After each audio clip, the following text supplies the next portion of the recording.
So hi friends, എല്ലാവരും സുഖമായിരിക്കാന്ന് വിചാരിക്കുന്നു. ഞാൻ നിങ്ങളുടെ മുന്നിലേക്ക് വന്നിരിക്കുന്ന പുതിയൊരു വീഡിയോ ആയിട്ടാണ്.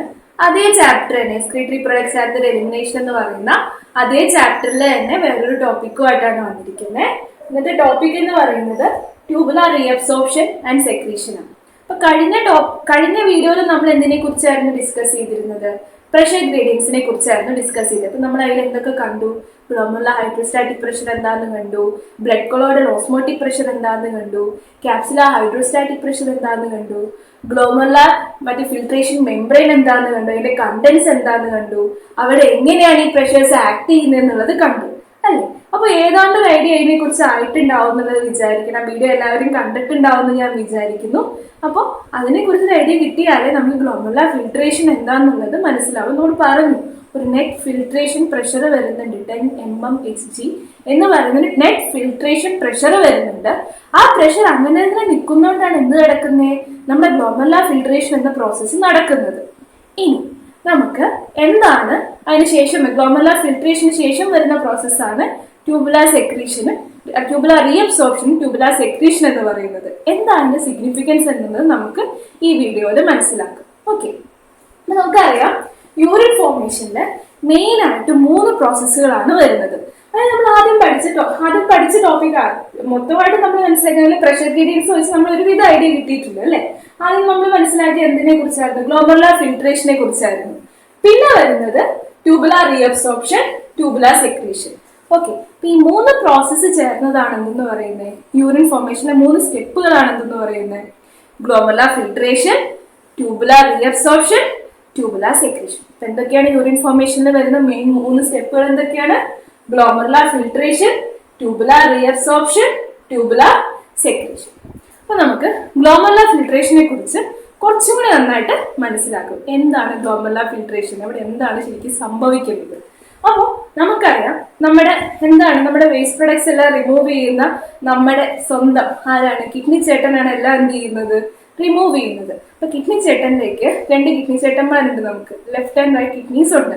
അപ്പൊ അവരിലേക്ക് ഏതാണ്ട് ഒരു മിനിറ്റിന് 1100 തൊട്ട് 1200 ml of blood, 1100 to 1200 ml of blood. അത്രയും ബ്ലഡ് എന്ന് പറഞ്ഞാൽ നമ്മുടെ കാർഡിയാക് ഔട്ട്പുട്ടിന്റെ, നമ്മുടെ ഹാർട്ട് പമ്പ് ചെയ്യുന്നുണ്ട് 1/5 പാർട്ട് ഓഫ് ബ്ലഡ് എന്ത് ചെയ്യുന്നുണ്ട്? നമ്മുടെ പാവ 2 കിഡ്നിയിലോട്ടും വന്നുകൊണ്ടിരിക്കുന്നുണ്ട് ഒരു മിനിറ്റില്. 1100 to 1200 ml of blood per minute reaches the kidney. കിഡ്നിയില് ഒരു മിനിറ്റില് 1100 തൊട്ട് 1200 ml of blood എന്ത് ചെയ്യുന്നുണ്ട്? വരുന്നുണ്ട്. ഇത്രയും ബ്ലഡിനെ നമ്മുടെ kidney, both right and left kidneys എന്ത് ചെയ്യുന്നുണ്ട്? ഫിൽട്ടർ ചെയ്യുന്നുണ്ട്. അപ്പോൾ ആ ഫിൽട്രേഷൻ പ്രോസസ്സിലെ ഫസ്റ്റ് സ്റ്റെപ്പാണ് എന്ത്? Glomerular filtration. അപ്പൊ ഗ്ലോമറുലാർ ഫിൽട്രേഷൻ എന്ന് പറഞ്ഞു കഴിഞ്ഞാല് നമ്മൾ പറഞ്ഞിരുന്നു, ഫിൽട്രേഷൻ മെംബ്രെയിൻ ഓർമ്മയുണ്ടോ നിങ്ങൾക്ക്? ആ പറഞ്ഞ fenestrated endothelial cell layer, glomerular basement membrane, അതിന്റെ അടിയിൽ വരുന്ന പോഡോസൈറ്റ്സ് ഒക്കെ വരുന്ന ഫിൽട്രേഷൻ മെംബ്രെയിൻ. അതുവഴി ഒരുവിധം ബ്ലഡില് ആ സുഷിരങ്ങൾ വഴി കടന്നു പോകാൻ പറ്റുന്ന ഒരുവിധം എല്ലാ സാധനങ്ങളെയും എന്ത് ചെയ്യും? ഗ്ലോമറുലസ് ഫിൽട്ടർ ചെയ്യും. ഗ്ലോമറുലാർ ഫിൽട്രേഷൻ മെംബ്രെയിൻ ഫിൽട്ടർ ചെയ്യും. അപ്പൊ അതിൽ എന്തൊക്കെ വരുന്നുണ്ട്? വാട്ടർ വരുന്നുണ്ട്, യൂറിയ വരുന്നുണ്ട്, യൂറിക് ആസിഡ് വരുന്നുണ്ട്, ക്രിയാറ്റിൻ വരുന്നുണ്ട്, ഗ്ലൂക്കോസ് വരുന്നുണ്ട്, അമിനോ ആസിഡ്സ് വരുന്നുണ്ട് എന്ന് വേണ്ട ഒരുവിധം എല്ലാ സാധനങ്ങളും എന്ത് ചെയ്യുന്നുണ്ട്? ഈ ഗ്ലോമറുലസ് കയറി ഫിൽട്ടർ ചെയ്യുന്നുണ്ട്. അപ്പോ ഏതാണ്ട് എത്ര ബ്ലഡ് വരുന്നുണ്ട് കിഡ്നിയിലോട്ട്? 1100 to 1200 ml of blood reaches the kidneys per minute. അതില് ഗ്ലോമറുലാർ ഫിൽട്രേഷൻ വഴി അല്ലെങ്കിൽ glomerular filtration membrane, glomerular filtration process വഴി ഏതാണ്ട് ഒരുവിധം ബ്ലഡിലെ ഓൾമോസ്റ്റ് ഓൾ ഡിസോൾവബിൾ കണ്ടൻസിന് എന്ത് ചെയ്യും? ഫിൽട്ടർ ചെയ്യും. അപ്പോ അതിൽ വരുന്നതാണ് മേജർ ഷെയർ ആയിട്ട് എന്തൊക്കെ വരുന്നു? വാട്ടർ മേജർ ഷെയർ ആയി ഫിൽട്ടർ ചെയ്യാൻ പറ്റുന്ന large amount of water is being filtered. Glucose വരുന്നുണ്ട്, സോഡിയം വരുന്നുണ്ട്, പൊട്ടാസ്യം വരുന്നുണ്ട്, ക്ലോറിൻ വരുന്നുണ്ട്, ബൈകാർബണേറ്റ്സ് വരുന്നുണ്ട്. അങ്ങനെയുള്ള ഒരുവിധം എല്ലാ സാധനങ്ങളും എന്ത് ചെയ്യുന്നുണ്ട്? ഫിൽട്ടർ ചെയ്യുന്നുണ്ട്. എന്തൊക്കെയാണെന്നുള്ളത് നിങ്ങളൊന്ന് ഓർത്തു വയ്ക്കണം. ഇത് ചോദിക്കാറുണ്ട്. ഇതിൽ ഈ കാണുന്ന ഗ്ലൂക്കോസും വൈറ്റമിൻസ് ഒക്കെ കാണുമ്പോൾ നമുക്ക് ചിലപ്പോ ചെറിയൊരു ഡൗട്ട് വരും, ഇതൊക്കെ എങ്ങനെയാ നമുക്ക് കളയാൻ പറ്റുക? നമുക്കിപ്പോ കാണുമ്പോൾ തോന്നുന്നില്ലേ ഈ സാധനങ്ങളൊക്കെ നമുക്ക് ആവശ്യമുള്ളതല്ലേ, ഇതൊക്കെ എങ്ങനെയാ നമുക്ക് കളയാൻ പറ്റുക? അപ്പൊ അത് കാണുമ്പോൾ നമുക്ക് ഇങ്ങനെ ചെറുതായിട്ട് ഇങ്ങനെ വിഷമം തോന്നിയിട്ട് നമ്മളത് ഓപ്ഷനിൽ കണ്ടു കഴിഞ്ഞു കഴിഞ്ഞാൽ നമ്മളത് ചൂസ് ചെയ്യരുത്. നമ്മൾ എന്ത് ചെയ്യും, ചിലപ്പോൾ കണ്ടു കഴിഞ്ഞാൽ നമ്മളത് ചൂസ് ചെയ്യും. എന്തൊക്കെ ഉണ്ടാവത്തില്ല എന്നുള്ളത് വരുമ്പോൾ നമ്മൾ അറിയാതെ ചിലപ്പോൾ ചെന്ന് ഗ്ലൂക്കോസ് ഒക്കെ ചൂസ് ചെയ്തു എന്ന് വരും. അപ്പൊ അതുകൊണ്ട് ഗ്ലോമെറുലാർ ഫിൽട്രേറ്റിൽ വരുന്ന ഈ കണ്ടന്റ്സ് എപ്പോഴും ശ്രദ്ധിക്കണം. അതായത് നമ്മൾ നോക്കുകയാണെങ്കിൽ ഗ്ലോമെറുലാർ ഫിൽട്രേറ്റും പ്ലാസ്മയും ഏതാണ്ട് ഒരുപോലെ. ഇല്ലാത്ത 2-3 കാര്യങ്ങൾ ഞാൻ കഴിഞ്ഞ ഇതിൽ പറഞ്ഞിരുന്നു. ഗ്ലോമെറുലാർ ഫിൽട്രേറ്റില് ഒരു കാരണവശാലും ഉണ്ടാവാത്ത 2-3 കാര്യങ്ങളുണ്ട്. വലിയ തടിമാടന്മാരായ ആൾക്കാർ. ആരൊക്കെയാ തടിമാടന്മാര്? അതായത് പ്രോട്ടീൻസ്, പ്ലാസ്മ പ്രോട്ടീൻസും ഫാറ്റ് മോളിക്യൂൾസും. അയാളെ കണ്ടു കഴിഞ്ഞു കഴിഞ്ഞാൽ എന്തായാലും കണ്ണടച്ച് കുത്തിക്കും. അയാൾ ഒരിക്കലും പ്ലാസ്മ, അതായത് ഇങ്ങനെ ചോദിക്കുകയാണ് എന്തൊക്കെ ഉണ്ടാവില്ല, ബട്ട് അത് കണ്ടന്റ്സ് ഒക്കെ are not found in glomerular filtrate. അത് ഒരു ക്വസ്റ്റ്യൻ ഉണ്ടായിരുന്നു. ഞാൻ ഒരു പോസ്റ്റായിട്ട് 2-3 ക്വസ്റ്റ്യൻസ് ഇട്ടിട്ടുണ്ടായിരുന്നു. നിങ്ങൾ അത് ചെയ്തിട്ടുണ്ടെങ്കിൽ ശ്രദ്ധിക്കും. അതിലുണ്ടായിരുന്നു ഒരു ഹെൽത്തി പേഴ്സന്റെ, ഒരു ഹെൽത്തി അഡൽറ്റിന്റെ ഗ്ലോമെറുലാർ ഫിൽട്രേറ്റില് കാണാത്ത കണ്ടന്റ്സ് എന്തൊക്കെയാണെന്നുള്ളത്, എന്തൊക്കെ കാണത്തില്ല എന്നുള്ളത്. കാണാത്ത കണ്ടന്റ്സ് ചോദിച്ചു കഴിഞ്ഞാൽ കണ്ണടിച്ച് കുത്താവുന്നതാണ് പ്ലാസ്മ പ്രോട്ടീൻസും ഫാറ്റ് മോളിക്യൂൾസും. തടിമാടന്മാരാണ്, അവർക്ക് കടക്കാൻ പറ്റത്തില്ല. ബാക്കി ഒരുവിധ എല്ലാ സാധനങ്ങളും എന്തിലുണ്ടാവും? ഗ്ലോമെറുലാർ ഫിൽട്രേറ്റില് ഉണ്ടാവും. അപ്പോ ദ ബ്ലഡ് പ്ലാസ്മയും ഗ്ലോമെറുലാർ ഫിൽട്രേറ്റും is almost similar except that glomerular filtrate do not contain proteins and fat. അപ്പോ തടിമാടന്മാരായിട്ടുള്ള പ്രോട്ടീൻസും ഫാറ്റും, പ്രോട്ടീൻസ് എന്ന് പറഞ്ഞാൽ പ്ലാസ്മ പ്രോട്ടീൻസും ഫാറ്റിനും ഗ്ലോമെറുലാർ ഫിൽട്രേറ്റിൽ ഉണ്ടാവില്ല. ബാക്കി ഒരുവിധ എല്ലാ സാധനങ്ങളും ഉണ്ടാവും. അതുകൊണ്ടാണ് ഗ്ലോമെറുലാർ ഫിൽട്രേറ്റ് എന്ന് പറയുന്നത് is almost similar to blood plasma except that glomerular filtrate do not contain plasma proteins and fat molecules. ബാക്കി എന്ത് കണ്ടാലും എന്താണ് അതെന്തായാലും GFR ഉണ്ട്. GFR അത് ഗ്ലോമെറുലസ് ഒരു മടിയനായിട്ടുള്ള തൊഴിലാളിയാണ്. അയാൾക്ക് എന്താ പറയാ, ആവശ്യമുള്ള സാധനങ്ങൾ, ആവശ്യമില്ലാത്ത സാധനങ്ങൾ അങ്ങനെ തരംതിരിച്ച് ഫിൽട്ടർ ചെയ്യാനൊന്നും അറിയത്തില്ല. അയാൾക്ക് ഫിൽട്ടർ ചെയ്യാൻ പറ്റുന്ന സാധനങ്ങൾ എല്ലാത്തിനെയും കയറി എന്ത് ചെയ്യും, അയാൾ ഫിൽട്ടർ ചെയ്യും. ഫിൽട്ടർ ചെയ്യാൻ പറ്റാത്ത പ്ലാസ്മ പ്രോട്ടീൻസും ഫാറ്റ് മോളിക്യൂൾസും രക്ഷപ്പെട്ടു പോകും. ഓക്കെ, ഇനി എങ്ങനെയാണ് ഇങ്ങനെ ഫിൽട്ടർ ചെയ്യാൻ പറ്റുന്നത്? ഞാൻ പറഞ്ഞു എങ്ങനെ ഫിൽട്ടർ ചെയ്യാൻ പറ്റുന്നത്. ഒരു കണ്ടിന്യൂസ് പ്രഷർ ഗ്രേഡിയന്റ് മെയിൻറ്റെയിൻ ചെയ്യുന്നതുകൊണ്ടാണ്. അതായത് 10 mmHg net filtration pressure maintain ചെയ്യാൻ പറ്റുന്നതുകൊണ്ടാണ് എന്ത് ചെയ്യുന്നത്, ഈ ഫിൽട്രേഷൻ പ്രോസസ്സ് നടക്കുന്നത്. എന്തുകൊണ്ടാണ് ഈ 10 mmHg net filtration pressure maintain ചെയ്യാൻ പറ്റുന്നത്? നമ്മൾ ഇതുപോലെ തന്നെ പോസ്റ്റ് ഇട്ടിരുന്നു എന്ന് ഞാൻ പറഞ്ഞു കുറച്ച് ക്വസ്റ്റ്യൻസ്. അത് ചെയ്തിട്ടുണ്ടെങ്കിൽ നിങ്ങൾ ശ്രദ്ധിക്കും, ഒരു ടേം ഉണ്ട് അതില് ബോട്ടിൽ നെക്ക് എഫക്റ്റ് എന്ന് പറഞ്ഞിട്ട് കണ്ടിട്ടുണ്ട്. ആ ഒരു ക്വസ്റ്റ്യൻ ശ്രദ്ധിച്ചിരുന്നു. അതായത് what helps in maintaining the continuous pressure gradient, high pressure gradient for the effective process of glomerular ultra filtration നടക്കാനായിട്ട്, എഫക്റ്റീവ് ആയിട്ട് നടക്കാൻ വേണ്ടിയിട്ട് ആ കണ്ടിന്യൂസ് പ്രഷർ ഗ്രേഡിയന്റ് മെയിൻറ്റെയിൻ ചെയ്യുന്ന ഫാക്ടർ എന്താണ്, എന്തുകൊണ്ടാണ് ഒരു കണ്ടിന്യൂസ് പ്രഷർ ഗ്രേഡിയന്റ് മെയിൻറ്റെയിൻ ചെയ്യപ്പെടുന്നത് for the smooth functioning of this process of ultra filtration എന്ന് പറയുന്ന ഒരു ക്വസ്റ്റ്യൻ ഉണ്ട്. അപ്പൊ അതിലൊരു ഓപ്ഷനിൽ നിങ്ങൾ ശ്രദ്ധിച്ചിട്ടുണ്ടാവും, ചെയ്തിട്ടുണ്ടെങ്കിൽ ശ്രദ്ധിച്ചിട്ടുണ്ടാവും ബോട്ടിൽ നെക്ക് എഫക്ട് എന്ന് പറഞ്ഞിട്ട്. എന്താണ് ബോട്ടിൽ നെക്ക് എഫക്ട് എന്ന് പറഞ്ഞു കഴിഞ്ഞാൽ, ബോട്ടിൽ നെക്ക് എഫക്ട് എന്ന് പറഞ്ഞാൽ ഇത്രേ ഉള്ളൂ, വേറൊന്നുമല്ല. ബോട്ടിലിന്റെ നെക്ക് എന്ന് പറഞ്ഞാൽ ബോട്ടിൽ ഇത്രയും വലിയൊരു സാധനം നെക്കിലേക്ക് എത്തുന്ന സമയത്ത് നെക്ക് ചെറുതല്ലേ, അതുപോലെ തന്നെയാണ് ബോട്ടിൽ നെക്ക് എഫക്ട്. അഫറന്റ് ആർട്ടീരിയോട് ചിന്തിക്കുക, ഗ്ലോമെറുലാർ കാപ്പിലറീസിനെ കുറിച്ച് നിങ്ങൾ ചിന്തിക്കുക. അപ്പൊ അഫറന്റ് ആർട്ടീരിയോൾ എന്ന് പറഞ്ഞു കഴിഞ്ഞാൽ ഒരു വലിയ ലൂമനാണ് അതിന് വരുന്നത്. അതെന്താണ്, അത്യാവശ്യം വൈഡ് ലൂമൻ ഉള്ള ഒരു ആർട്ടീരിയോളാണ് അല്ലെ. എന്നാൽ നേരെ ഗ്ലോമെറുലാർ കാപ്പിലറീസ് എത്തുന്ന സമയത്തോ വളരെ തിൻ ലൂമനാണ് വരുന്നത്, ചെറിയ ലൂമനാണ് വരുന്നത്. അപ്പോൾ വലിയ ലൂമനിൽ നിന്ന് ചെറിയ ലൂമനിലേക്ക് വന്നു. ആ എഫക്റ്റിനെയാണ് നമ്മൾ എന്തെന്ന് പറയുന്നത്, ബോട്ടിൽ നെക്ക് എഫക്റ്റ് എന്ന് പറയുന്നത്. ആ ബോട്ടിൽ നെക്ക് എഫക്റ്റ് വരുന്നോണ്ടാണ് എന്ത്, ആ ഒരു ഹൈ പ്രഷർ ഗ്ലോമെറുലസിൽ എന്ത് ചെയ്യുന്നത്, ബ്ലഡ് പ്രഷർ മെയിൻറ്റെയിൻ ചെയ്യാൻ പറ്റുന്നത്. ആ ഹൈ ബ്ലഡ് പ്രഷർ ഗ്ലോമെറുലസിൽ മെയിൻറ്റെയിൻ ചെയ്യാൻ പറ്റുന്നതുകൊണ്ടാണ് നമുക്ക് നെറ്റ് ഫിൽട്രേഷൻ പ്രഷർ വരുന്നത്. ആ നെറ്റ് ഫിൽട്രേഷൻ പ്രഷർ ഉള്ളത് കൊണ്ടാണ് എന്ത്, അൾട്രാ ഫിൽട്രേഷൻ നടക്കുന്നത്. അപ്പൊ എന്താ ബോട്ടിൽ നെക്ക് എഫക്റ്റ് എന്ന് മനസ്സിലായോ? എന്താണ് ബോട്ടിൽ നെക്ക് എഫക്റ്റ് പറയുമ്പോൾ നമ്മൾ ബോട്ടിൽ ആലോചിക്കാം.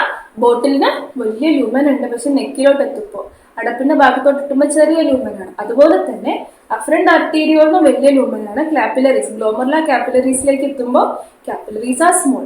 അതുകൊണ്ട് തന്നെ വലിയ ആർട്ടീരിയോൾ ആയിട്ടുള്ള അഫറന്റ് ആർട്ടീരിയോളിൽ നിന്ന് ഗ്ലോമർലസിലേക്ക് വരുന്ന സമയത്ത് വരുന്ന ഒരു ബ്ലഡിനെ കുറിച്ച് നമ്മളൊന്ന് കൺസ്ട്രക്ട് ചെയ്യാണ് ചെയ്യുന്നത്. ആ കൺസ്ട്രക്ഷൻ വരുന്നതുകൊണ്ട് തന്നെയാണ് അവിടെ നമുക്ക് ഗ്ലോമർലസിൽ ഒരു ഹൈ ബ്ലഡ് പ്രഷർ മെയിൻറ്റെയിൻ ചെയ്യാൻ പറ്റുന്നതും.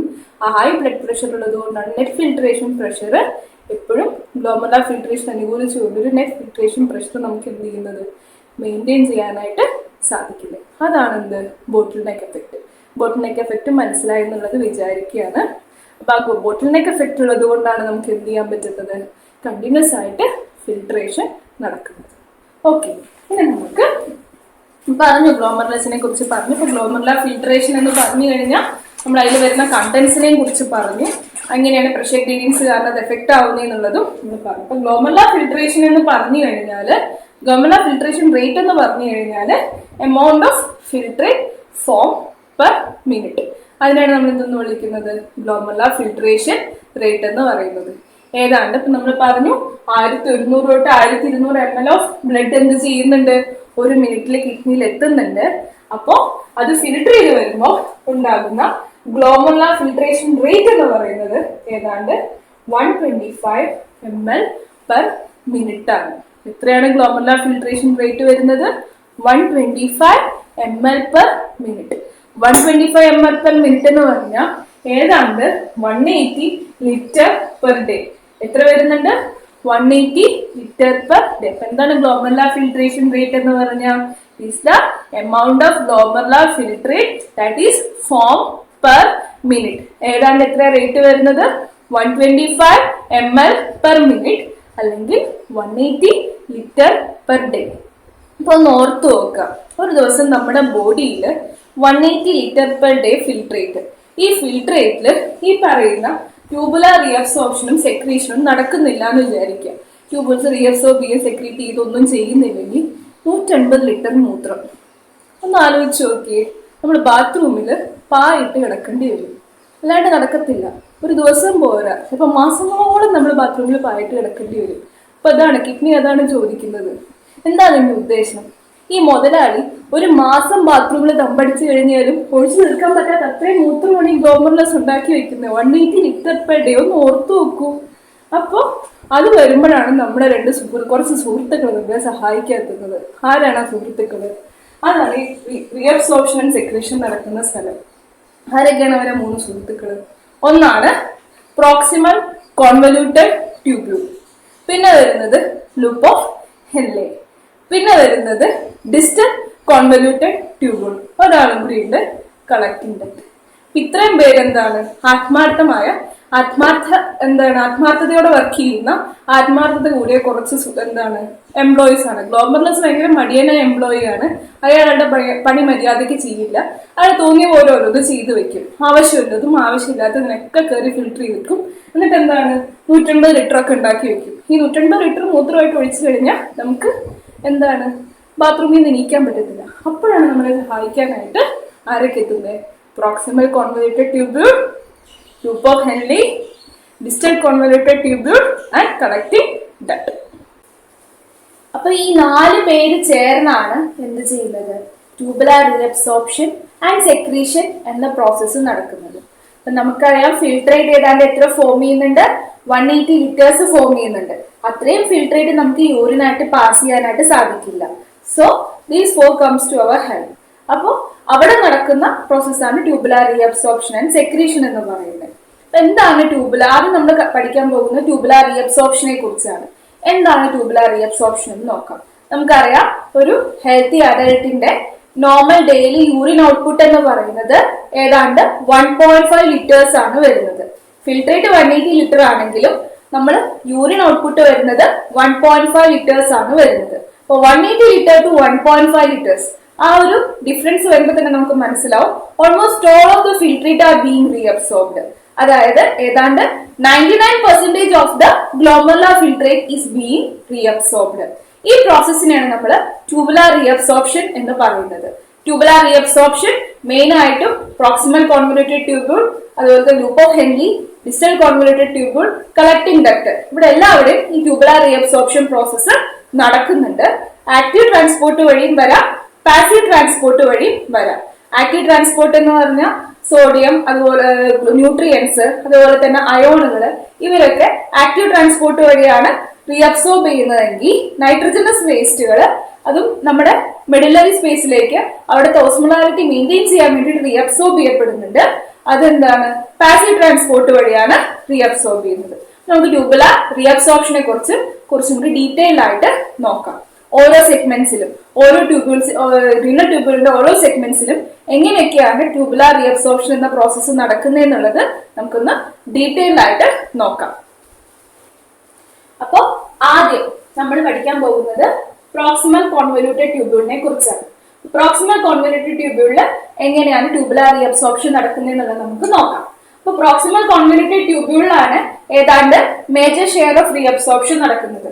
അതായത് ഏതാണ്ട് 70 to 80% of the filtrate is being reabsorb in proximal convoluted tubule.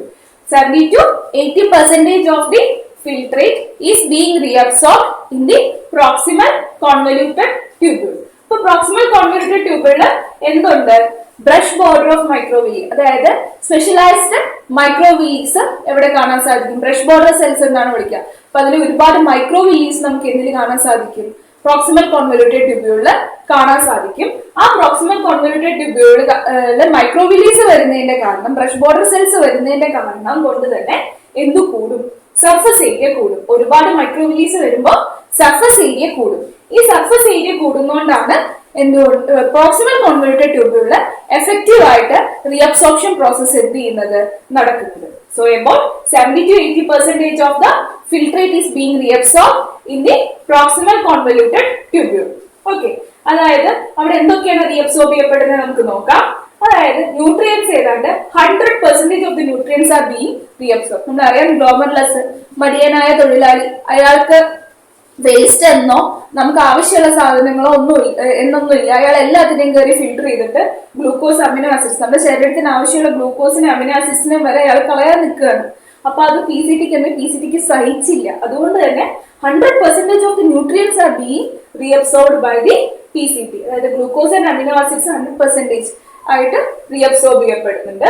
70% of the water ഏതാണ്ട് എത്രയാണ് റീഅബ്സോർബ് ചെയ്യപ്പെടുന്നത്? 70% of the water is being reabsorb. 70% of സോഡിയത്തിന്റെ 70% സോഡിയം. 75% ഓഫ് പൊട്ടാസ്യം ഏതാണ്ട് 75% റീഅബ്സോർബ് ചെയ്യപ്പെടുന്നുണ്ട്. അപ്പൊ ഏതൊക്കെയാണ് അവിടെ PCTയിലെ റീഅബ്സോർപ്ഷൻ നടക്കുന്നത്? 100% of the nutrients, glucose, amino acids പോലെയുള്ള nutrients 100% they are being reabsorbed. 70% of the water is being reabsorbed. 70% of sodium is being reabsorbed, and 75% of potassium is being reabsorbed. ഇനി ഇവരെങ്ങനെയാണ് reabsorb ചെയ്യപ്പെടുന്നത് എന്നുള്ളത് നമുക്ക് നോക്കാം. ഞാൻ പറഞ്ഞു എന്തൊക്കെ വഴി നടക്കാം? ആക്റ്റീവ് ട്രാൻസ്പോർട്ട് വഴി നടക്കാം, പാസീവ് ട്രാൻസ്പോർട്ട് വഴി നടക്കാം. അപ്പോ സോഡിയം എങ്ങനെയാണ് റീഅബ്സോർബ് ചെയ്യപ്പെടുന്നത്? ആക്റ്റീവ് ട്രാൻസ്പോർട്ട് വഴിയാണ് റീഅബ്സോർബ് ചെയ്യപ്പെടുന്നത്. അതായത് സോഡിയം, പൊട്ടാസ്യം, ATPase പമ്പ് വഴിയാണ് റീഅബ്സോർബ് ചെയ്യപ്പെടുന്നത്. അതിനെ കുറിച്ച് ഡീറ്റെയിൽഡ് ആയിട്ട് പറയുന്നില്ല, അത് ടെക്സ്റ്റിൽ മെൻഷൻ ചെയ്തിട്ടില്ല ഡീറ്റെയിൽഡ് ആയിട്ട്. അതുകൊണ്ട് ഞാനിവിടെ അങ്ങനെ പമ്പിനെ കുറിച്ച് ഇങ്ങനെ ഡീറ്റെയിൽഡ് ആയിട്ട് പറയുന്നില്ല. ഒന്ന് ഓർത്ത് വെക്കാം. അതായത് ATPയുടെ നമ്മൾ കണ്ടിട്ടുണ്ട്, സോഡിയം, പൊട്ടാസ്യം, ATPase പമ്പിനെ കുറിച്ച് ഇതിന് മുമ്പും കണ്ടിട്ടുണ്ട്. അതായത് ATPയുടെ സഹായത്തോട് കൂടിയിട്ട് 3 സോഡിയത്തിനെ അകത്തേക്കിട്ട് 2 പൊട്ടാസ്യത്തിന്റെ പുറത്തേക്ക് തള്ളുന്ന സാധനം ഉണ്ടല്ലോ, അതാണ് സോഡിയം പൊട്ടാസ്യം പമ്പ് എന്ന് പറയുന്നത്. ഇനി ഇവിടെയും വരുന്നത് സോഡിയം പൊട്ടാസ്യം ATPase പമ്പ് വഴിയാണ് എന്ത് വരുന്നത്? Sodium, that is primary active transport. അതുപോലെ തന്നെ ന്യൂട്രിയൻസ് അതെങ്ങനെയാ വരുന്നത്? Secondary active transport. എന്താണ് പ്രൈമറി ആക്റ്റീവ് ട്രാൻസ്പോർട്ടും സെക്കൻഡറി ആക്റ്റീവ് ട്രാൻസ്പോർട്ട് എന്നും? ഇവിടെ ന്യൂട്രിയൻസ് സെക്കൻഡറി ആക്റ്റീവ് ട്രാൻസ്പോർട്ടും സോഡിയം എന്താണ് പ്രൈമറി ആക്റ്റീവ് ട്രാൻസ്പോർട്ട്? എന്തായിരിക്കും ഇത് തമ്മിലെ വ്യത്യാസം? പ്രൈമറി ആക്റ്റീവ് ട്രാൻസ്പോർട്ട് എന്ന് പറയുമ്പോൾ അവരെന്ത് ചെയ്യുന്നുണ്ട്? ATPനെ ബ്രേക്ക് ചെയ്ത് അവരെന്ത് ചെയ്യുന്നു? കോൺസെൻട്രേഷൻ ഗ്രേഡിയന്റിന് അഗൻസ്റ്റ് ആയിട്ട് അപ്പുറത്തോട്ട്, അതായത് റീഅബ്സോർബ് ചെയ്യപ്പെടുന്നു. സെക്കൻഡറി ആക്റ്റീവ് ട്രാൻസ്പോർട്ടിന് അതായത് അവർക്ക് ഡയറക്റ്റ് ആയിട്ട് അവർ എന്ത് ചെയ്യുന്നില്ല? ATP ബ്രേക്ക് ഡൗൺ എൻസീനെ അവര് യൂസ് ചെയ്യുന്നില്ല. അവരെന്താ ചെയ്യുന്നത്? ഇപ്പൊ ഞാൻ പറയാം, ഒരു സെനേറിയോ ഇങ്ങനെ ചിന്തിക്കാം. ഒരു അടച്ചിട്ട വാതില്. അപ്പൊ എന്തെങ്കിലും ഉള്ളിൽ എന്തോ വലിയൊരു പരിപാടി നടക്കുകയാണ്. അപ്പൊ ഒരു വാതിൽ ഇങ്ങനെ കുറെ സെക്യൂരിറ്റി ഗാർഡുകൾ ഇങ്ങനെ നിൽക്കുന്നുണ്ട്. ഒരു വാതിൽ ഇങ്ങനെ ക്ലോസ് ചെയ്തിട്ടിരിക്കുകയാണ്. അപ്പൊ അവിടെ പുറത്ത് ഭയങ്കര റഷാണ്. ഈ പരിപാടി കാണാൻ വേണ്ടിയിട്ടുള്ള ആൾക്കാരുടെ ഒരു വലിയ റഷ് വന്ന് നിൽക്കുകയാണ്. അപ്പൊ പ്രൈമറി ആക്റ്റീവ് ട്രാൻസ്പോർട്ട് എന്ന് പറഞ്ഞാൽ ഒരു VIP മെമ്പർ വരികയാണെങ്കിൽ ഈ രണ്ട് നിൽക്കുന്ന സെക്യൂരിറ്റി ഗാർഡ് അയാൾ എന്ത് ചെയ്യും, ആ ഗേറ്റ് വഴി കടത്തിവിടും അകത്തോട്ട്, അല്ലെ? അതായത് സോഡിയം ഒക്കെ അങ്ങനെയാണ്, കോൺസെൻട്രേഷൻ ഗ്രേഡിയന്റ് അഗേൻസ്റ്റ് ആയിട്ട് ATP യൂസ് ചെയ്തുകൊണ്ട് എന്ത് ചെയ്യും, റീഅബ്സോർബ് ചെയ്യപ്പെടും. എന്നാൽ ഈ ന്യൂട്രിയൻസ് അവര് എന്ത് ചെയ്യും, ഇതിനൊരു എളുപ്പപ്പണി അടിക്കും. അതായത് VIP കയറി പോകുന്ന സമയത്ത് ഗേറ്റ് ഒന്ന് ഓപ്പൺ ആവുമല്ലോ, ആ തക്കത്തിന് ഇടയിൽ നുഴഞ്ഞു കയറാൻ നോക്കും. അത്തരം കാര്യമാണ് നമ്മൾ എന്തെന്ന് വിളിക്കുന്നത് സെക്കൻഡറി ആക്റ്റീവ് ട്രാൻസ്പോർട്ട്. അതിൽ വരുന്നതാണ് ഈ സോഡിയം ഗ്ലൂക്കോസ് കോ ട്രാൻസ്പോർട്ടർ എന്ന് പറയുന്ന SGLT എന്ന് പറയുന്ന ട്രാൻസ്പോർട്ടർ. അതായത് സോഡിയം എന്ത് ചെയ്യുന്നു, ATP പൊട്ടിച്ചുകൊണ്ട് സോഡിയം പൊട്ടാസ്യം പമ്പ് വഴി റീഅബ്സോർബ് ചെയ്യപ്പെടുമ്പോ അതിന്റെ ഒപ്പം തന്നെ എന്ത് ചെയ്യും, ഗ്ലൂക്കോസും കയറിപ്പോവും. അതായത് അവർ ഡയറക്റ്റ് ആയിട്ട് ATP പൊട്ടിക്കുന്നില്ല. സോഡിയം പൊട്ടാസ്യം പമ്പ് ഉണ്ടാക്കുന്ന പ്രഷർ ഗ്രേഡിയന്റ് അല്ലെങ്കിൽ ആ പ്രഷർ ഗ്രേഡിയന്റ് അല്ല, ആ ഒരു ഇലക്ട്രോ കെമിക്കൽ ഗ്രേഡിയന്റ് യൂസ് ചെയ്തുകൊണ്ട് അവരെന്ത് ചെയ്യും, റീഅബ്സോർബ് ചെയ്യപ്പെടും. അതിനെയാണ് നമ്മൾ എന്തെന്ന് വിളിക്കുന്നത്, സെക്കൻഡറി ആക്റ്റീവ് ട്രാൻസ്പോർട്ട് എന്ന് വിളിക്കുന്നത്. ഒരു ഐഡിയ കിട്ടിയിട്ടില്ല പ്രൈമറി ആക്റ്റീവ് ട്രാൻസ്പോർട്ട് എന്താണ്, സെക്കൻഡറി ആക്റ്റീവ് ട്രാൻസ്പോർട്ട് എന്താണെന്നുള്ളത്. അതിനെ കുറിച്ച് അങ്ങനെ ഡീറ്റെയിൽഡ് ആയിട്ട് അറിയേണ്ട ആവശ്യമില്ല. അതും നിങ്ങളുടെ ടെക്സ്റ്റ് ബുക്കിൽ മെൻഷൻ ചെയ്ത് ഞാൻ കണ്ടില്ല. അപ്പൊ ഈ ഒരു കാര്യം മനസ്സിലാക്കി വെച്ചാൽ മതി. സോഡിയം എന്ന് പറയുന്നത് പ്രൈമറി ആക്റ്റീവ് ട്രാൻസ്പോർട്ട് വഴി, ന്യൂട്രിയൻസ് വരുന്നത് സെക്കൻഡറി ആക്റ്റീവ് ട്രാൻസ്പോർട്ട് വഴിയാണ് എന്ത് ചെയ്യുന്നത്, റീഅബ്സോർബ് ചെയ്യപ്പെടുന്നത്. ഇനി അതുപോലെ തന്നെ ക്ലോറിൻ, ബൈകാർബണേറ്റ് പോലെയുള്ള ആനയോണുകള് ഡിഫ്യൂഷൻ വഴിയാണ് റീഅബ്സോർബ് ചെയ്യുന്നത്. ഇവിടെ ഒരു കാർബോണിക് ആൻഹൈഡ്രേസ് എന്ന് പറയുന്ന ഒരു എൻസൈം മെൻഷൻ ചെയ്തിട്ടുണ്ട്. അത് ബൈകാർബണേറ്റ് റീഅബ്സോർപ്ഷന് വേണ്ടിയിട്ട് സഹായിക്കുന്നതാണ്. അപ്പൊ അതും ഡീറ്റെയിൽഡ് ആയിട്ട് അറിയണ്ട, ഒരു ചെറിയ ഐഡിയ ഞാൻ പറഞ്ഞുതരാം. ബൈകാർബണേറ്റ് എന്ന് പറഞ്ഞു കഴിഞ്ഞാൽ ഡിഫ്യൂഷൻ വഴി നമുക്ക് അങ്ങനെ ഡയറക്റ്റ് ആയിട്ട് മെംബ്രെയിൻ ക്രോസ് ചെയ്ത് പോകാനായിട്ട് ബൈകാർബണേറ്റിന് സാധിക്കത്തില്ല. അപ്പൊ എന്ത് ചെയ്യുന്ന പറഞ്ഞാൽ ഈ സോഡിയം പൊട്ടാസ്യം ATPase പമ്പ് വഴി സോഡിയം പുറത്തേക്ക് പോകുന്നുണ്ടെന്ന് പറഞ്ഞല്ലോ. അപ്പൊ ആ സോഡിയം പുറത്തേക്ക് പോകുന്നത് പോലെ തന്നെ ആ ഒരു എന്താ പറയാ, ഇത് സോഡിയം പുറത്തേക്ക് പോകുന്നതുകൊണ്ട് തന്നെ ആ ചാർജ് മെയിൻറ്റെയിൻ ചെയ്യാൻ വേണ്ടിയിട്ട് സോഡിയം പുറത്തേക്ക് പോകുന്നതനുസരിച്ച് കുറെ ഹൈഡ്രജൻ അയോൺസിനെ എന്ത് ചെയ്യുന്നുണ്ട്, നമ്മുടെ ഫിൽട്രേറ്റിലോട്ട് തിരിച്ച് പമ്പ് ചെയ്യുന്നുണ്ട്. ആ ഹൈഡ്രജൻ എന്തുമായിട്ട് കമ്പൈൻ ചെയ്യും, ഈ ബൈകാർബണേറ്റുമായിട്ട് കമ്പൈൻ ചെയ്തുകൊണ്ട് എന്തുണ്ടാവും, കാർബോണിക് ആസിഡ് ഉണ്ടാവും. ഈ കാർബോണിക് ആസിഡിനെ കാർബോണിക് ആൻഹൈഡ്രേസ് ബ്രേക്ക് ചെയ്ത് വാട്ടറും കാർബൺ ഡൈ ഓക്സൈഡും ആക്കി മാറ്റും. ഈ വാട്ടർക്കും കാർബൺ ഡൈ ഓക്സൈഡിന് എന്ത് ചെയ്യാൻ പറ്റും, സുഖമായിട്ട് മെംബ്രെയിൻ ക്രോസ് ചെയ്ത് റീഅബ്സോർബ്, അതായത് ഇവിടേക്ക് ചെല്ലാൻ പറ്റും, ബ്ലഡിലേക്ക് ചെല്ലാൻ പറ്റും. അതാണ് കാർബോണിക് ആൻഹൈഡ്രേസ് ആക്ടിവിറ്റി. ബൈകാർബണേറ്റ് റീഅബ്സോർപ്ഷന് വേണ്ടിയിട്ടുള്ളതാണ്. അത്ര ഡീറ്റെയിൽഡ് ആയിട്ട് നിങ്ങൾ അറിഞ്ഞൊരു ഈ ഒരു എൻസൈം ഉണ്ട്, ഈ എൻസൈമിന്റെ സഹായത്തോടു കൂടിയാണ് ബൈകാർബണേറ്റ് റീഅബ്സോർബ് ചെയ്യപ്പെടുന്നത് എന്നുള്ളത് നിങ്ങൾ ഓർത്ത് വെച്ചാൽ മതി. അതും സിമ്പിൾ ഡിഫ്യൂഷൻ, ഇവിടെ ടെക്സ്റ്റ് കൊടുത്തിരിക്കുന്ന സിമ്പിൾ ഡിഫ്യൂഷൻ ആയിട്ട്. അപ്പൊ അത് അങ്ങനെ ഓർത്ത് വെച്ചാൽ മതി. കാർബോണിക് ആൻഹൈഡ്രേസ് എന്നൊരു എൻസൈം അവിടെ വരുന്നുണ്ടെന്നുള്ളത് നിങ്ങൾ സിമ്പിളി ഒന്ന് ഓർത്ത് വയ്ക്കുക. അപ്പോൾ ഇത് മനസ്സിലായെങ്കിലും കുഴപ്പമില്ല, അത് അത്ര ഡീറ്റെയിൽ ആയിട്ട് അറിയണം. അപ്പൊ നിങ്ങൾക്ക് അറിയാൻ വേണ്ടി ഞാൻ പറഞ്ഞു തന്നതാണ്. അതായത് സോഡിയം പുറത്തേക്ക് പോകുമ്പോൾ ഹൈഡ്രജൻ ഉള്ളിലോട്ട് വരും, ഹൈഡ്രജൻ അയോൺസിനെ ഉള്ളിലോട്ട് വിടും. സോഡിയം പുറത്തേക്ക് പോകുമ്പോൾ ആ ഹൈഡ്രജൻ ബൈകാർബണേറ്റുമായിട്ട് കമ്പൈൻ ചെയ്തുകൊണ്ട് കാർബോണിക് ആസിഡ് ഉണ്ടാവും. അതിനെ കാർബോണിക് ആസിഡിനെ കാർബോണിക് ആൻഹൈഡ്രേസ് വാട്ടറും കാർബൺ ഡൈ ഓക്സൈഡും ആക്കിയിട്ട് കാർബൺ ഡൈ ഓക്സൈഡിന് സിമ്പിൾ ആയിട്ട് എന്ത് ചെയ്യാൻ പറ്റും, ഡിഫ്യൂസ് ചെയ്ത് പുറത്തേക്ക് പോകാനായിട്ട്, അതായത് റീഅബ്സോർബ് ചെയ്യാനായിട്ട് സാധിക്കും. അതാണ് അവിടെ വരുന്ന ഐഡിയ. ബൈകാർബണേറ്റ് അബ്സോർപ്ഷന് വേണ്ടിയിട്ടാണ് ഈ കാർബോണിക് ആൻഹൈഡ്രേസ് വരുന്നത്. പിന്നെ വരുന്നത് വാട്ടർ ഓസ്മോസിസ് വഴിയാണ് എന്ത് ചെയ്യുന്നത്, റീഅബ്സോർബ് ചെയ്യപ്പെടുന്നത്. ഇതാണ് എന്ത്, പ്രോക്സിമൽ കോൺവല്യൂട്ടഡ് ട്യൂബ്യൂളിൽ നടക്കുന്ന പ്രോസസ്സ്. അപ്പോൾ PCT വരുന്ന കാര്യങ്ങൾ ഏതാണ്ട് നിങ്ങൾക്ക് മനസ്സിലായെന്ന് വിചാരിച്ചാണ്. ഒന്നുകൂടി ഞാൻ ജസ്റ്റ് ബ്രീഫായിട്ട് പറയാം. ഏതാണ്ട് 100% of the nutrients being reabsorbed, 70% of water is being reabsorbed, 70% of sodium is being reabsorbed, 75% of potassium is being reabsorbed. Okay, and nutrients are reabsorbed by secondary active transport. Chlorine, അതുപോലെ തന്നെ anions are reabsorbed by diffusion, simple diffusion, and sodium is reabsorbed by primary active transport. Water is being reabsorbed by osmosis.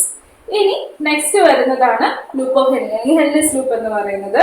ഇതിനെക്കുറിച്ച് നമ്മൾ ഇവിടെ നടക്കുന്ന ഒരു വലിയൊരു mechanism ഉണ്ട്. Concentration of യൂറിനിൽ വരുന്ന കൗണ്ടർ കറന്റ് മെക്കാനിസം, മാസാരട്ട അതൊക്കെ വെച്ചിട്ട് നടക്കുന്ന കൗണ്ടർ കറന്റ് മെക്കാനിസം എന്ന് പറയുന്ന ഒരു പ്രോസസ്സ് ഉണ്ട്. അതിനെക്കുറിച്ച് നമ്മൾ ഈ ഒരു വീഡിയോ ചെയ്യുന്നതായിരിക്കും. അപ്പൊ അതിൽ നമുക്ക് അതിനെക്കുറിച്ച് ഹെൻറിസ് ലൂപ്പിനെ കുറിച്ച് കുറച്ചും കൂടി ഡീറ്റെയിൽഡ് ആയിട്ട് പഠിക്കാറുണ്ട്. ഇത്രയും ഓർത്ത് വയ്ക്കുക. അവിടെ മിനിമം ആണ് റീഅബ്സോർപ്ഷൻ എന്ന് പറഞ്ഞു കഴിഞ്ഞാൽ വളരെ മിനിമം ആയിട്ട് നടക്കുന്ന ഒരു ഏരിയ ആണ് ഹെൻറിസ് ലൂപ്പ് എന്ന് പറയുന്നത്. ഒന്ന് ഓർത്ത് വയ്ക്കുക. ഡിസെൻഡിങ് ലിംബ് ഓഫ് ഹെൻറിസ് ലൂപ്പില് water is reabsorb passively. Descending ലിംബില് water is reabsorb passively. Ascending ലിംബില് salt is reabsorb actively. Descending ലിംബില് water is reabsorb passively. Ascending ലിംബില് എന്താ ചെയ്യുന്നത്? Salt is reabsorb actively. Henry's ലൂപ്പില് നമ്മൾ പറയാം, ഡിസെൻഡിങ് ലിംബില് water is reabsorb passively and ascending ലിംബില് സാൾട്ട് ഈസ് റീഅബ്സോർബ് ആക്റ്റീവ്ലി. ഇതിനെ കുറിച്ച് നമ്മൾ ഈ ഇവിടെ നടക്കുന്ന ഒരു കൗണ്ടർ കറന്റ് മെക്കാനിസം, ആ ഒരു പ്രോസസ്സ് നമ്മളൊരു വീഡിയോ ചെയ്യുന്നതായിരിക്കും കേട്ടോ. അടുത്തത് ഇനി വരുന്നത് distal convoluted tubule. Okay, distal convoluted ട്യൂബ്യൂളില് നടക്കുന്നത് എന്താണ്? Conditional reabsorption of sodium and water ഒക്കെ. സോഡിയത്തിന്റെയും വാട്ടറിന്റെയും കണ്ടീഷണൽ റീഅബ്സോർപ്ഷൻ നടക്കുന്നുണ്ട്. അതുപോലെ തന്നെ ബൈകാർബണേറ്റിന്റെ റീഅബ്സോർപ്ഷനും എവിടെ നടക്കുന്നുണ്ട്? ഈ ഡിസ്റ്റൽ കോൺവല്യൂട്ടഡ് ട്യൂബ്യൂളില് നടക്കുന്നുണ്ട്. അവിടെ ആക്ട് ചെയ്യുന്ന രണ്ട് മെയിൻ ഹോർമോണുകളെ കുറിച്ച് നിങ്ങൾ അറിഞ്ഞിരിക്കണം. അതാണ് ആൽഡോസ്റ്റിറോണും ADH. ആൽഡോസ്റ്റിറോണും ADH ഈ രണ്ട് ഹോർമോൺസ് ആക്ട് ചെയ്യുന്നത് ഡിസ്റ്റൽ കോൺവല്യൂട്ടഡ് ട്യൂബ്യൂളില് വെച്ചിട്ടാണ്. അപ്പൊ പ്രോക്സിമൽ പാർട്ട് ഓഫ് DCT-യില് salt actively reabsorb with the help of aldosterone. എന്താണ്? Proximal part of DCT, the salt is actively reabsorbed with the help of aldosterone, and distal part of DCT, the water is passively reabsorbed with the help of ADH. ADH അല്ലെങ്കിൽ vasopressin അല്ലെങ്കിൽ anti diuretic hormone. ADH ന്റെ സഹായത്തോടുകൂടി distal part of DCT-യില് the water is reabsorbed passively. ഈ പ്രോസസ് ഉണ്ടല്ലോ, that is passive reabsorption of water with the help of ADH, അതായത് anti diuretic hormone, അതിനെ നമ്മൾ ഫെസിലിറ്റേറ്റീവ് ഡിഫ്യൂഷൻ എന്നാണ് പറയുന്നത്. എന്തുകൊണ്ടാണ് അതിനെ ഫെസിലിറ്റേറ്റീവ് ഡിഫ്യൂഷൻ എന്ന് വിളിക്കുന്നത്? അതായത് നമ്മുടെ വാട്ടർ നീഡ് അനുസരിച്ചാണ് എന്ത് ചെയ്യുന്നത്, അതായത് ബ്ലഡ് വാട്ടറിന്റെ ആവശ്യം നമ്മൾ ഒരുപാട് ഡീഹൈഡ്രേറ്റഡ് ആണ്. ഇപ്പോൾ സമ്മർ സീസൺ ആണെന്ന് വിചാരിക്കുക, നമ്മുടെ ബോഡി ഭയങ്കര ഡീഹൈഡ്രേറ്റഡ് ആവും, നമ്മൾ സ്വെറ്റ് ചെയ്ത് പോകുന്നുണ്ട്. അതുപോലെ തന്നെ പല രീതിയിലും എന്ത് ചെയ്യുന്നുണ്ട്, നമ്മുടെ ദേഹത്തു നിന്ന് വെള്ളം പോകുന്നുണ്ട്. അപ്പൊ ആ ടൈമിൽ നമ്മുടെ ബ്ലഡ് എന്തായിരിക്കും? ഭയങ്കര കോൺസെൻട്രേറ്റഡ് ആയിരിക്കും. അങ്ങനെ ബ്ലഡ് കോൺസെൻട്രേറ്റഡ് ആവുന്ന സമയത്ത് എന്ത് ചെയ്യും? ബ്രെയിൻ സിഗ്നൽ ചെയ്യും, ADH റിലീസ് ചെയ്യും. DCT-യുടെ ഡിസ്റ്റൽ പാർട്ടിൽ നിന്നും വാട്ടറിന് എന്ത് ചെയ്യും? റീഅബ്സോർബ്. ഡിസ്റ്റൽ പാർട്ടിൽ നിന്നും വാട്ടറിനെ റീഅബ്സോർബ് ചെയ്യും. എന്നിട്ട് എന്ത് ചെയ്യും?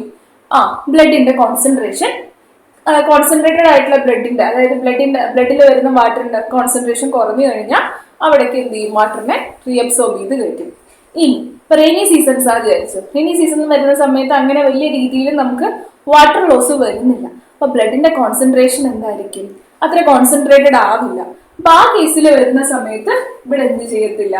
ADH വാട്ടറിനെ റീഅബ്സോർബ് ചെയ്യത്തില്ല. അപ്പൊ നമ്മുടെ ബ്ലഡിന്റെ കോൺസെൻട്രേഷൻ അനുസരിച്ചാണ് എന്ത് ചെയ്യുന്നത്? ഈ ഡിസ്റ്റൽ പാർട്ട് ഓഫ് DCT-യില് എന്ത് ചെയ്യുന്നത്? ADH ആക്ട് ചെയ്യുന്നത്. അപ്പൊ അത്തരം ആ ഒരു പ്രോസസ്സിനെ നമ്മൾ പറയുന്ന പേരാണ് എന്ത്? ഫെസിലിറ്റേറ്റീവ് ഡിഫ്യൂഷൻ എന്ന് പറയുന്നത്. അപ്പൊ DCT-യിൽ എന്തൊക്കെയാണ്? Conditional reabsorption of sodium and water ഒക്കെ ബൈകാർബണേറ്റും റീഅബ്സോർബ് ചെയ്യപ്പെടുന്നുണ്ട്. ഇപ്പൊ രണ്ട് ഹോർമോണുകൾ വരുന്നുണ്ട്, അതാണ് ആൽഡോസ്റ്റിറോണും ADH-ഉം.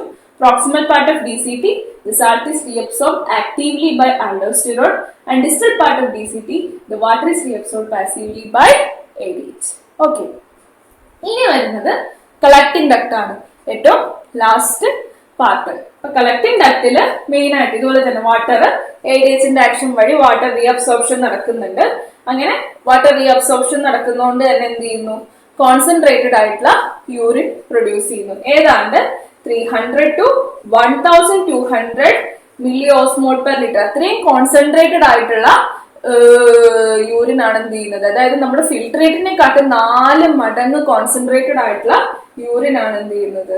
അവിടെ നമ്മൾ കളക്ടിംഗ് ഡക്റ്റിൽ നിന്ന് പ്രൊഡ്യൂസ് ചെയ്യപ്പെടുന്നത്. യൂറിയ അതുപോലെ തന്നെ എന്നും റീഅബ്സോർബ് ചെയ്യപ്പെടുന്നുണ്ട്. Some amount of urea medullary interstitial സ്പേസിലേക്ക് some amount of urea reabsorb ചെയ്യപ്പെടുന്നുണ്ട്. അതുപോലെ തന്നെ സം സാൾട്ടും കളക്ടിംഗ് ഡക്റ്റിൽ റീഅബ്സോർബ് ചെയ്യപ്പെടുന്നുണ്ട്. ഇപ്പൊ ഈ യൂറിയ ഇനി നമ്മള് എന്താ പറയാ കൗണ്ടർ കറന്റ് മെക്കാനിസത്തിൽ പഠിക്കും. ഈ യൂറിയ ഇവിടെ കയറി എവിടേക്ക് കയറുന്നുണ്ട്, അതായത് നമ്മുടെ മെഡുലറി സ്പേസിലേക്ക് കയറും. മെഡുലറി സ്പേസിൽ കയറിയിട്ട് മെഡുലറി സ്പേസിൽ കോൺസെൻട്രേഷൻ കൂടുമ്പോൾ ascending limb of loop of ഹെൻലിയിലേക്ക് തിരിച്ചു കയറും, അതായത് സെക്രീറ്റ് ചെയ്യപ്പെടും. അപ്പോൾ ഈ ഒരു പ്രോസസ്സ് നമ്മൾ കൗണ്ടർ കറന്റ് മെക്കാനിസത്തിൽ കുറച്ചും കൂടി ഡീറ്റെയിൽഡ് ആയിട്ട് പഠിക്കും. ഈ യൂറിയയുടെ പാത്ത് ഉണ്ട്, അവിടെ വരുന്നുണ്ട് കൗണ്ടർ കറന്റ് മെക്കാനിസത്തിൽ. അപ്പൊ അത് നമ്മൾ കുറച്ചും കൂടി ഇതായിട്ട് അവിടെ കാണാം കേട്ടോ. അപ്പൊ എന്തൊക്കെയാണ് കളക്ടിംഗ് ഡക്റ്റിൽ വരുന്നത്? Water with the help of ADH, urea വരുന്നുണ്ട്, സം സാൾട്ട്. അപ്പോൾ ഇതെല്ലാം കൂടി ആയിട്ട് ട്യൂബുലാർ റീഅബ്സോർപ്ഷൻ നടന്നിട്ട് ഏതാണ്ട് നമുക്കൊരു കോൺസെൻട്രേറ്റഡ് യൂറിൻ ഏതാണ്ട് 300 to 1200 MOSM per liter, 4 times more concentrated than the filtrate ആയിട്ടുള്ള യൂറിൻ എന്ത് ചെയ്യുന്നുണ്ട്, പ്രൊഡ്യൂസ് ചെയ്യുന്നുണ്ട്. ഇതാണ് ട്യൂബുലാർ റീഅബ്സോർപ്ഷൻ. ട്യൂബുലാർ റീഅബ്സോർപ്ഷൻ നമ്മൾ ഒരുവിധം ഐഡിയ കിട്ടിയെന്ന് വിചാരിക്കുകയാണ്. പിന്നെ നമ്മൾ ട്യൂബുലാർ സെക്രീഷനിലോട്ട് കിടക്കുകയാണ്.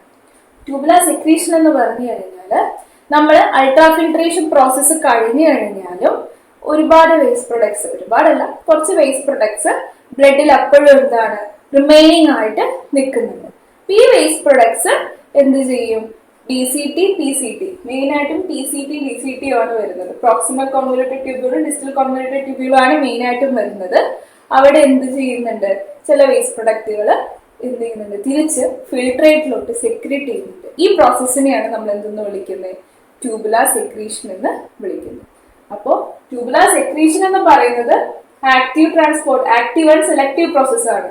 എല്ലാം അതായത് കയറി സെക്രീറ്റ് ചെയ്യുന്നില്ല, അതായത് റീഅബ്സോർബ് എല്ലാം കയറി സെക്രീറ്റ് ചെയ്യുന്നില്ല. ചില വേസ്റ്റ് പ്രൊഡക്റ്റുകളുണ്ട്, അവരെ മാത്രമാണ് എന്ത് ചെയ്യുന്നത്?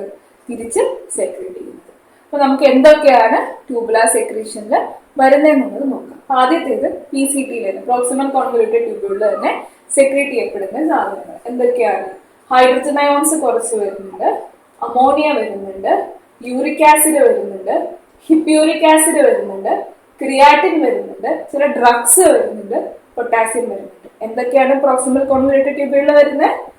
ഹൈഡ്രജൻ അയോൺസ് വരുന്നുണ്ട്, അമോണിയ വരുന്നുണ്ട്, യൂറിക് ആസിഡ് വരുന്നുണ്ട്, ഹിപ്യൂരിക് ആസിഡ് വരുന്നുണ്ട്, ക്രിയാറ്റിൻ വരുന്നുണ്ട്, ഡ്രഗ്സ് വരുന്നുണ്ട്, പൊട്ടാസ്യം വരുന്നുണ്ട്. ഡിസ്റ്റൽ കോൺവല്യൂട്ടഡ് ട്യൂബ്യൂളിൽ എന്താ വരുന്നത്? ഹൈഡ്രജൻ അയോൺസ് വരുന്നുണ്ട്, പൊട്ടാസ്യം വരുന്നുണ്ട്, അമോണിയ വരുന്നുണ്ട്. ഓക്കെ, ഇതാണ് എന്ത് ട്യൂബുലാർ സെക്രീഷൻ. അതായത് ബ്ലഡിൽ പിന്നെയും റിമെയിൻ ചെയ്യുന്ന വേസ്റ്റ് പ്രൊഡക്ട്സിനെ നമ്മൾ എന്ത് ചെയ്യുന്നു? ഫിൽട്രേറ്റിലേക്ക് തന്നെ തിരികെ സെക്രീറ്റ് ചെയ്യുന്ന പ്രോസസ്സാണ് ട്യൂബുലാർ സെക്രീഷൻ. PCT ആൻഡ് DCT-യിലാണ് മെയിൻ ആയിട്ട് നടക്കുന്നത്.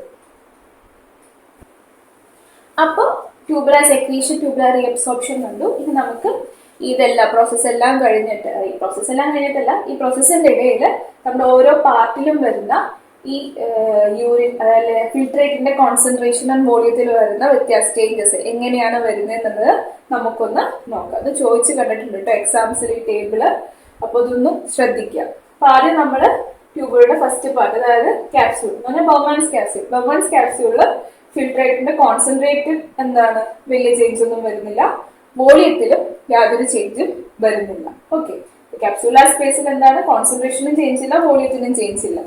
ഇനി PCT-യിലോട്ട് വരുന്ന സമയത്ത്, അതായത് പ്രോക്സിമൽ കോൺവല്യൂട്ടഡ് ട്യൂബ്യൂളിലോട്ട് വരുന്ന സമയത്ത് കോൺസെൻട്രേഷന് യാതൊരു ചേഞ്ചും വരുന്നില്ല, എന്നാൽ വോളിയം എന്ത് ചെയ്യുന്നുണ്ട്? അതായത് 70 to 80% ഏതാണ്ട് റീഅബ്സോർബ് ചെയ്യുന്നതുകൊണ്ട് തന്നെ വോളിയത്തിൽ എന്ത് വരുന്നുണ്ട്? നല്ല ചേഞ്ച് വരുന്നത്, അത് വോളിയം കുറയുന്നുണ്ട്. ഓക്കെ, അപ്പൊ പ്രോക്സിമൽ കോൺവല്യൂട്ടഡ് ട്യൂബ്യൂളിൽ concentration remains the same but volume decreases. Okay, ഇനി descending limb of loop of Henle descending ലിംബില് എന്താണ് റീഅബ്സോർബ് ചെയ്യപ്പെടുന്നു എന്ന് പറഞ്ഞു? ഡിസെൻഡിങ് ലിംബില് വാട്ടർ ആണ്. അപ്പൊ വാട്ടർ റീഅബ്സോർബ് ചെയ്യപ്പെടുന്നതുകൊണ്ട് തന്നെ എന്ത് ചെയ്യുന്നു?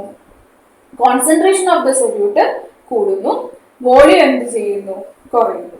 Descending limb of loop of ഹെൻലിയില് concentration of the water reabsorb ചെയ്യപ്പെടുന്നതുകൊണ്ട് തന്നെ കോൺസെൻട്രേഷൻ ഓഫ് ദ ഫിൽട്രേറ്റ് ഞാൻ നേരത്തെ സൊല്യൂട്ട് എന്നാ പറഞ്ഞു തോന്നുന്നു, സോറി. അപ്പൊ കോൺസെൻട്രേഷൻ ഓഫ് ദ ഫിൽട്രേറ്റ് എന്ത് ചെയ്യുന്നു? കൂടുന്നു, and the volume decreases. Water reabsorption നടക്കുന്നുണ്ട്. Ascending limb of loop of ഹെൻലിയില് എന്താ ഉണ്ടാവുന്നത്? സാൾട്ട് ആണ് റീഅബ്സോർബ് ചെയ്യപ്പെടുന്നത്. സാൾട്ട് റീഅബ്സോർബ് ചെയ്യപ്പെടുന്നതുകൊണ്ട് തന്നെ കോൺസെൻട്രേഷൻ എന്ത് ചെയ്യും? കുറയും. പക്ഷെ വോളിയത്തിൽ എന്ത് വരുന്നില്ല? യാതൊരു ചേഞ്ചും വരുന്നില്ല. Ascending limb of loop of ഹെൻലിയിൽ എന്താണ്? Concentration decreases because salt is being reabsorbed and volume എന്തായിരിക്കും സെയിം ആയിട്ട് തന്നെ നിൽക്കും. ഡി സി ടിയിലും എന്താണ് കോൺസെൻട്രേഷനും വോളിയത്തിനും യാതൊരു ചേഞ്ചും വരുന്നില്ല. ഡി സി ടിയിലും അതെ കോൺസെൻട്രേഷനും വോളിയത്തിനും യാതൊരു ചേഞ്ചും വരുന്നില്ല. കളക്ടിംഗ് ഡക്റ്റിലേക്ക് എത്തുന്ന സമയത്ത് അവിടെ എന്ത് നടക്കുന്നുണ്ട്? വാട്ടർ റീഅബ്സോർപ്ഷൻ നടക്കുന്നുണ്ട്. അതുകൊണ്ട് തന്നെ കോൺസെൻട്രേഷൻ കൂടെ വോളിയം എന്ത് ചെയ്യുകയും ചെയ്യും? കുറയും. ഒന്നും കൂടി പറയാം, കാപ്സുലാർ സ്പേസിൽ കോൺസെൻട്രേഷനും ചേഞ്ച് ഇല്ല, വോളിയത്തിനും ചേഞ്ച് ഇല്ല. പി സി ടിയില് വാട്ടർ അതുപോലെ തന്നെ മേജർ ഷെയർ റീഅബ്സോർബ് ചെയ്യുന്നതുകൊണ്ട് തന്നെ കോൺസെൻട്രേഷൻ യാതൊരു ചേഞ്ചും വരില്ല, പക്ഷെ വോളിയം എന്ത് ചെയ്യും? കുറയും. Descending limb of loop of ഹെൻലിയിൽ വാട്ടർ റീഅബ്സോർപ്ഷൻ നടക്കുന്നതുകൊണ്ട് കോൺസെൻട്രേഷൻ കൂടെ വോളിയം കുറയുകയും ചെയ്യും. Ascending limb of loop of ഹെൻലിയിൽ സാൾട്ട് ആണ് റീഅബ്സോർബ് ചെയ്യപ്പെടുന്നത്. അതുകൊണ്ട് തന്നെ കോൺസെൻട്രേഷൻ കുറയും, വോളിയത്തിന് യാതൊരു ചേഞ്ചും സംഭവിക്കില്ല. ഡി സി ടിയില് എന്താണ്? കോൺസെൻട്രേഷനും ചേഞ്ച് ഇല്ല, വോളിയത്തിനും ചേഞ്ച് ഇല്ല. കളക്ടിംഗ് ഡക്റ്റിൽ വാട്ടർ റീഅബ്സോർപ്ഷൻ നടക്കുന്നതുകൊണ്ട് തന്നെ കോൺസെൻട്രേഷൻ എന്ത് ചെയ്യുന്നു? കൂടെ വോളിയം എന്ത് ചെയ്യുകയും ചെയ്യും? കുറയും ചെയ്യും. ഓക്കെ, അപ്പോ ഇന്നെടുത്ത ടോപ്പിക്ക് എല്ലാവർക്കും മനസ്സിലായെന്നുള്ളത് വിചാരിക്കുകയാണ്. വീഡിയോ കണ്ടു നോക്കുക. കണ്ടിട്ട് നിങ്ങൾക്ക് വരുന്ന ഡൗട്ട്സ് കമന്റ്സിൽ മെൻഷൻ ചെയ്യുക. ഇഷ്ടപ്പെടുകയാണെങ്കിൽ ലൈക്ക് ചെയ്യുക, ഷെയർ ചെയ്യുക, സബ്സ്ക്രൈബ് ചെയ്യുക. ഇതിന്റെ ഞാൻ കുറച്ച് ക്വസ്റ്റ്യൻസ് ഞാൻ എന്ത് ചെയ്യുന്നുണ്ട് ഇതിൽ പോസ്റ്റായിട്ട് ഷെയർ ചെയ്യുന്നതായിരിക്കും. അതും നിങ്ങൾ ചെയ്ത് നോക്കിയിട്ട് അതിൽ വരുന്ന ഡൗട്ട്സ് നിങ്ങൾ കമന്റ്സിൽ മെൻഷൻ ചെയ്യുക. അപ്പോൾ ഡൗട്ടുള്ള ക്വസ്റ്റ്യൻസ് ഞാൻ ചെറിയ ഷോർട്സ് ആയിട്ട് നിങ്ങൾക്ക് ഇട്ട് തരുന്നതായിരിക്കും. ഇനി ഏതൊക്കെ ടോപ്പിക്ക് വേണം എന്നുള്ളതും നിങ്ങൾ കമന്റ്സിൽ സജഷൻസ് ആയിട്ട് അറിയിക്കുക. അപ്പോൾ ഇനിയൊരു വീഡിയോ ആയിട്ട് നമുക്ക് വീണ്ടും കാണാം. അപ്പൊ അതുവരെ എല്ലാവരും നന്നായി പഠിക്കുക, നന്നായി റെസ്റ്റ് എടുക്കുക. Okay, by.